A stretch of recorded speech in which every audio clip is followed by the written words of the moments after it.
আসসালামু আলাইকুম ওয়া রাহমাতুল্লাহি ওয়া বারাকাতুহু। এডুকেশন ফ্যামিলি চ্যানেলের পক্ষ থেকে আপনাদের সকলকে জানাই স্বাগত। আজকে আপনাদের অষ্টম শ্রেণীর গণিত শিখাবো। অষ্টম শ্রেণীর গণিত প্রথম অধ্যায় প্যাটার্ন সম্পর্কে আজকে কিছু আলোচনা করব। প্রথমে যদি বলি প্যাটার্ন কি, গণিতের নির্দিষ্ট পন্থায় কোনো কিছু সাজানো, পরিবর্ধিত এবং বিন্যস্ত করাকে প্যাটার্ন বলা হয়। শিশুদের লাল, নীল, সবুজ ব্লকগুলো আলাদা করা একটি প্যাটার্ন। বিভিন্ন স্থাপনার গায়ে নানান আকৃতির কারুকার্য, এগুলো একটি প্যাটার্ন। শিশুরা প্রথমে হিসাব করতে শিখে, এগুলো একটি প্যাটার্ন। তোমাদের অষ্টম শ্রেণী গণিত বইয়ে দেওয়া আছে 5-এর গুণিতকের শেষে 5, 0, এগুলো এক একটি প্যাটার্ন। বোর্ডে দেওয়া আছে 5 একে 5, 5 দোকানে 10, 3 5 15, 4 5 20, 5 5 25, 5 6 30। এই সংখ্যাগুলোর শেষে 5-এর গুণিতকের শেষের সংখ্যাগুলো প্রথমে 5, তারপরে 0, 5, 0, 5, 0, এভাবে আসতেই থাকতেছে, এভাবে আসতেই আছে। তাহলে এর পরবর্তীতে কি হবে সেগুলো কিন্তু আমরা জানি। এরপরে 5, তারপরে 0, তারপরে 5, তারপরে 0, এভাবে আসতেই থাকবে। অতএব পরবর্তী কি হবে সংখ্যাগুলো যেহেতু আমরা জানি, অতএব এটি একটি প্যাটার্ন।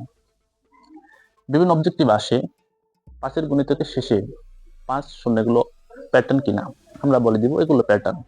এরপর বোর্ডে আমি দুটি প্যাটার্ন লিখে রেখেছি।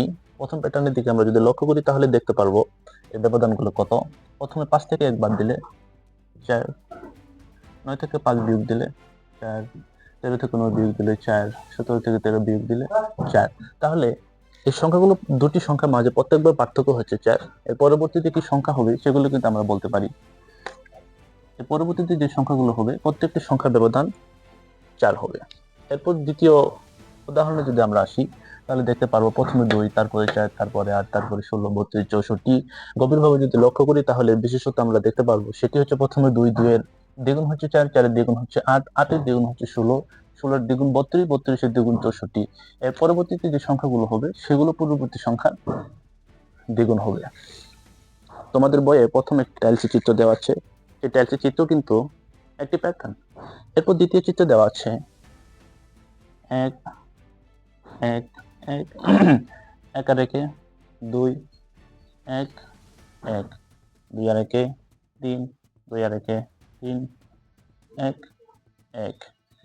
এই চিত্রটি বিশেষ বৈশিষ্ট্য হচ্ছে প্রথমে এবং শেষে 1 হয় এবং মাঝখানে যে সংখ্যাগুলো পূর্ববর্তী লাইনের পাশাপাশি দুটি সংখ্যার যোগফল।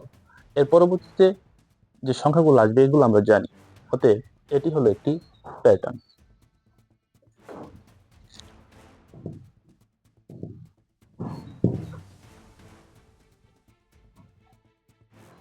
এরপর বন্ধুগণ, প্যাটার্ন সম্পর্কে যদি আরো বলতে যাই তাহলে বলবো স্বাভাবিক সংখ্যা, যেমন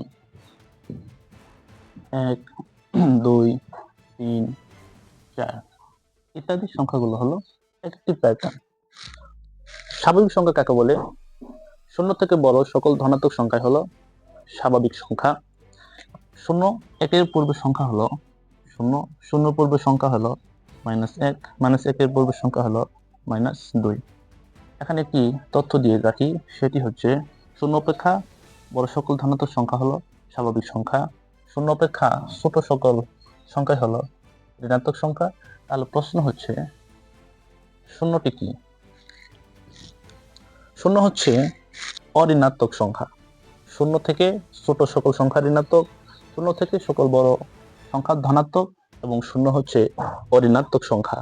এরপর বন্ধুগণ, জোড় সংখ্যাগুলো কিন্তু একটি প্যাটার্ন, যেমন 2, 4, 6, 8 এই সংখ্যাগুলো একটি প্যাটার্ন, কারণ এর পরবর্তীতে কি সংখ্যা হবে সংখ্যাগুলো আমরা জানি।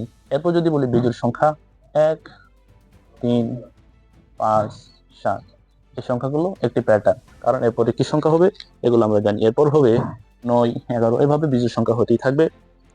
অতএব প্যাটার্ন সম্পর্কে আজকে মোটামুটি ধারণা পাওয়া গেল। আমাদের পরবর্তী ক্লাস হবে মৌলিক সংখ্যা নিয়ে। আজ এ পর্যন্তই। সকলে ভালো থাকুন, সুস্থ থাকুন। আসসালামু আলাইকুম ওয়া রাহমাতুল্লাহি ওয়া বারাকাতুহু।